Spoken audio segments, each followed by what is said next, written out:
আজকে 10ই ডিসেম্বর বন্য অধিকার দিবস।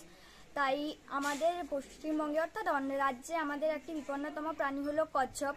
আর এখন প্রত্যেক মানুষেরাই কচ্ছপকে বন্দি করে রাখছে, কেউ খেয়ে নিচ্ছে, কেউ মেরে ফেলছে, অনেক কষ্ট দিচ্ছে তাদেরকে। তাই আমি বলবো দয়া করে সবাইকে যে কচ্ছপটা কেউ ধরবেন না, এটা আইন বিরুদ্ধ। আইন বিরুদ্ধ। আজকে 10ই ডিসেম্বর বন্যপ্রাণ অধিকার দিবস, কিন্তু অনেকেই পাখিকে খাঁচায় বন্দি করে রাখে এবং তাদেরকে ঠিকমতো খাবার দাবার দেওয়া হয় না এবং জলও খেতে দেওয়া হয় না। আবার অনেকেই পাখিদেরকে হত্যা করে এবং তাদেরকে খাবার হিসেবে, খাদ্য হিসেবে গ্রহণ করে। কিন্তু পাখিদের নিজস্ব একটি অধিকার রয়েছে, তাদেরকে চিড়িয়াখানায়ও অনেকেই বন্দি করে রাখে দর্শন করার জন্য, চিড়িয়াখানাও রাখা হয়, কিন্তু তাদেরকে রাখা উচিত নয়। পাখিদেরকে বনে রাখা উচিত, যারা তাতে নিজের ইচ্ছে মতো উঠতে পারে।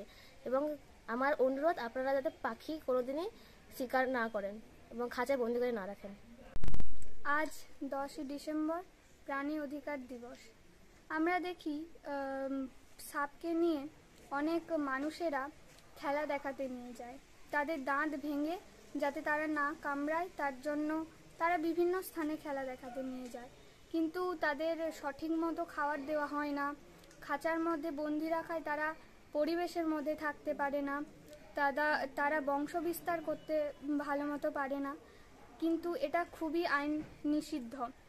আরও যেমন আছে বানর, তাদেরকে চ্যান দিয়ে বেঁধে খেলা দেখাতে নিয়ে যাওয়া হয়, কিন্তু তাদেরকে পর্যাপ্তভাবে খাদ্য গ্রহণ করানো হয় না।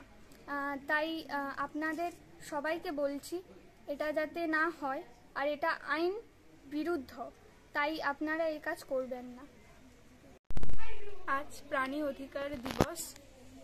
হাতি একটি বিপন্ন প্রাণী এবং তাকে আমরা দেখতে পাই বিভিন্ন পর্যটন ক্ষেত্রে ব্যবহার করা হয়। যেমন হাতির পিঠের ওপরে কিছু ভারী জিনিস বসানো হয় যাতে তাতে পর্যটনরা বিভিন্ন জায়গায় বেড়াতে পারে, এবং পাহাড়ি অঞ্চলে এটি খুব বিশেষভাবে দেখা যায়। এবং আমাদের এইভাবে হাতিরা বছর কয়েক ধরে করার ফলে তাদের পিঠে চাপ সৃষ্ট এবং তাদের পিঠ এবং শিরাটা একটু বেঁকে যায়। এছাড়াও একটি বিপন্ন প্রাণী হলো ঘোড়া, যাকেও পর্যটনে বিশেষ ব্যবহার করা হয়।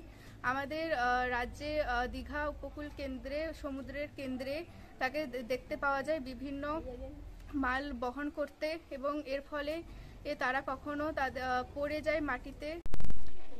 ঘোড়াকে আমরা দেখতে পাই বিভিন্ন পর্যটন ক্ষেত্রে ব্যবহার করতে না, তারা যখন খুব কাজ করার পর যখন তারা পড়ে যায় বা হুচুট খেয়ে খড়ের বাঁধে পড়ে যায়, তখন তাদের আঘাত করা হয় বিভিন্ন চাবুকের দ্বারা।